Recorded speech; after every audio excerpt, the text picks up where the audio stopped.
एक दफ़ा एक शख्स के घर के बाहर एक बहुत ही खूबसूरत सा दरख्त लगा हुआ था। उस दरख्त पे बहुत सारे परिंदे आके बैठते थे। एक दिन उसकी बीवी ने उसको कहा कि इस दरख्त को कटवा दो, क्योंकि मैं नहीं चाहती कि बाहर के परिंदे भी मुझे देखें। उस शख्स को लगा कि मेरी वाइफ तो बहुत ही दीनदार और पर्दा करने वाली है। उसने उस दरख्त को कटवा दिया। लेकिन कुछ दिनों के बाद उसकी वाइफ किसी और मर्द के साथ गलत करते हुए पकड़ी जाती है। उसको बहुत दुख होता है और वो अपनी वाइफ को छोड़ के एक बादशाह के दरबार में जाके काम करने लगता है, जहाँ पे एक सूफी बुजुर्ग भी काम कर रहे होते हैं। एक दिन बादशाह के दरबार में चोरी हो जाती है और किसी को भी समझ नहीं आ रहा होता कि चोरी किसने की है। जब इस शख्स को पता चलता है तो ये फौरन से जाके कहता है कि चोरी किसी बुजुर्ग ने की है। सब लोग हैरान होते हैं और कोई भी मानने के लिए तैयार नहीं होता। लेकिन जब तहकीक की जाती है तो चोरी उसी बुजुर्ग ने की होती है। जब बादशाह ने उस शख्स से पूछा कि तुम्हें कैसे मालूम हुआ कि चोरी इसी शख्स ने की है, तो उस शख्स ने बताया कि बादशाह सलामत, आपकी जिंदगी में जो आपके सामने बहुत ज्यादा नेक और दीनदार बनने की कोशिश करते हैं, वही असल में आपके सबसे बड़े दुश्मन होते हैं।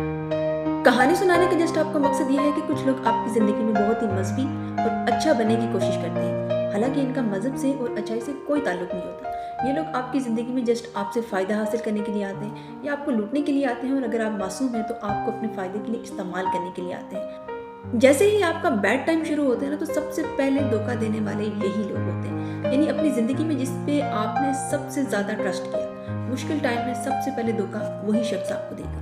दुनिया में जुल्म इस हद तक बढ़ चुका है कि दुनिया की एलीट क्लास, जिन्हें पूरी दुनिया अपना हीरो मानती है, ये लोग 8-8, 9-9 साल की बच्चियों का रेप करते रहे और उनसे पैदा होने वाले बच्चों को ये लोग कच्चा खाते रहे। और अभी भी अगर आपको ये लग रहा है कि बगैर किसी फायदे के कोई आपके बारे में अच्छा सोचेगा इस दुनिया में, तो आप अभी भी मासूम हैं।